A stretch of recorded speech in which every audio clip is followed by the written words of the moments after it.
አክሱም መስቀለኛ መንገድ ላይ ግጭት፣ ጀግንነትና የሰላም መንገድ። እንደምን አመሻችሁ። ዛሬ ማታ የምንመለከተው ለሺህ ዓመታት የእምነትና የሥልጣኔ ተምሳሌት ሆና የቆየችውን ታሪካዊቷን የአክሱም ከተማን ነው። ሆኖም ባለፉት 4 ቀናት ውስጥ የከባድ ሐዘንና የሃይማኖት ውጥረት ማዕከል ሆና ሰንብታለች። በሰበር ዜና እንጀምራለን። ካለፈው አርብ ግጭት በኋላ ታስረው የነበሩ የሙስሊም ምዕመናንና ወጣቶች በመጨረሻ መፈታታቸውን ከስፍራው የወጡ መረጃዎች አረጋግጠዋል። ይህ በውጥረት ላይ የነበረችውን ከተማ ለማረጋጋት የተወሰደ ትልቅ እርምጃ ነው። ነገር ግን የእስር ቤቱ በሮች ሲከፈቱ ብዙዎች የደረሰው ስብራት በእርግጥ አብቅቷል ወይስ ይህ ጊዜያዊ እረፍት ብቻ ነው ብለው እየጠየቁ ነው። ዛሬ ማታ ከሚያዝያ 2 እስከ ሚያዝያ 6 የተፈጠረውን ክስተት ወደ ኋላ መለስ ብለን እንቃኛለን። እንዲሁም ሥርዓቱ ሲፈርስ የሰውን ሕይወት ስላተረፈው አስደናቂ የሰብአዊነት ተግባር እንመለከታለን። መነሻው ከማዕበሉ በፊት የነበረው ቅስቀሳ። ባለፈው አርብ የሆነውን ለመረዳት ቀደም ብሎ የነበረውን ሳምንት መመልከት አለብን። በዲጂታል ሚዲያዎችና በማኅበራዊ ትስስር ገጾች ላይ አደገኛ ትርክቶች ሲበላሉ ነበር። ለሳምንታት በሁለት ዋና ዋና ጉዳዮች ላይ ውጥረት ነግሶ ነበር። ሙስሊም ተማሪዎች በትምህርት ቤቶች ውስጥ ሂጃብ ለብሳቸውና ለአዛን የሶላት ጥሪ የድምፅ ማጓያዎች መጠቀማቸው። የሃይማኖት መብቶችን የሚጠብቁ የፍርድ ቤት ውሳኔዎች ቢኖሩም አንዳንድ የሀገር ውስጥ ቀስቃሾችና የሃይማኖት አባቶች ሳይቀሩ ማስጠንቀቂያዎችን መስጠት ጀመሩ። በቅድስቲቷ ከተማ አክሱም ውስጥ የተክቢራ ድምፅና የሂጃብ እይታ አዲስ የመጡ ነገሮች ናቸው ሲሉ ተከራከሩ። ይህ ግን የአክሱም ሙስሊም ማህበረሰብ ለዘመናት በመስጊድ ግንባታ ላይ በነበረው መደበኛ ያልሆነ እገዳ ምክንያት በተከራዩት ቦታዎች ሲጸልዩ፣ ሲሰሩና ሲኖሩ የቆዩበትን እውነታ የቃደ ነበር። አርብ ሚያዝያ 2 የጥቃቱ ቀን። ይህ ውጥረት አርብ ጠዋት ወደ አካላዊ የኃይል እርምጃ ተቀየረ። ከጠዋት 5 ሰዓት ላይ በከተማዋ የጸጥታ ኃላፊ ቴዎድሮስ በየነ ሸጓ የሚመሩ ጸጥታ ኃይሎች ወደ ጸሎት ስፍራዎች ገቡ። የመቱት ጸጥታ ለማስከበር አልነበረም፣ ንብረት ለመውረስ እንጂ። የድምፅ ማጓያዎች በኃይል ተነጠቁ። የጁምዓ ሶላት ሲጠናቀቅ ደግሞ ሁኔታው ከአስተዳደራዊ ጥሰት ወደ መንጋ ጥቃት ተሸገረ። ምዕመናኑ ከሶላት ሲወጡ በድንጋይ ናዳ ታጀቡ። አይናማቾች እንደሚሉት የተደራጁ ቡድኖች፣ አንዳንዶቹ ሲቪል ልብስ ለብሰው ነገር ግን መሳሪያ የታጠቁ የተከራዩትን መስጊዶች በተለይም እንደ አበባ መስጊድን ሰብረው ገቡ።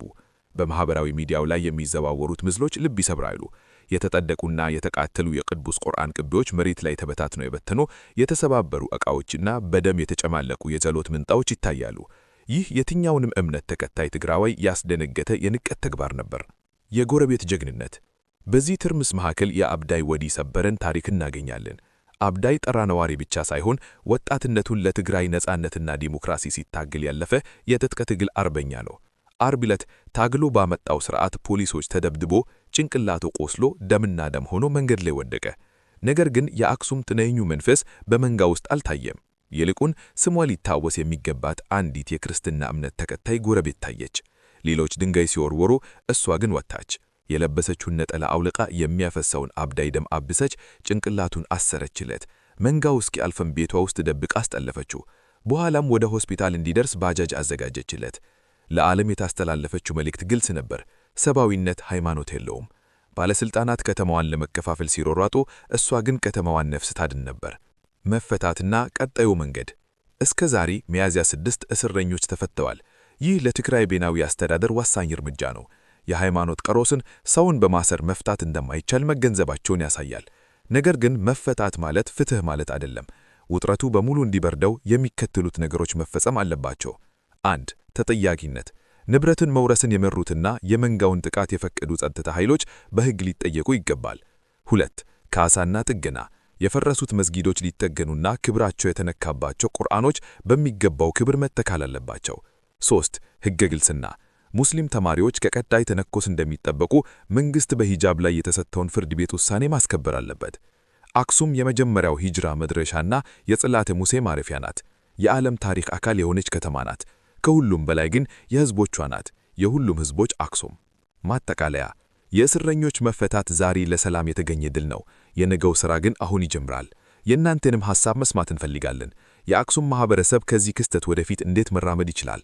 የአብዳይና የክርስትናው አማት ታሪክ ለአብሮነታችን አዲስ ብርሃን ሊሆን ይችላል ወይ? ሐሳባችሁን ከታች ባለው የኮሜንት መስጫ ላይ በአክብሮት አስፍሩ። ሁላችንም በሰላም የሚጸልዩባትን ትግራይን እንግባ። እኔ ቢ አብዱል ነኝ። ይህ ከአክሱም የተቆናበረ ልዩ ዜና ነበር።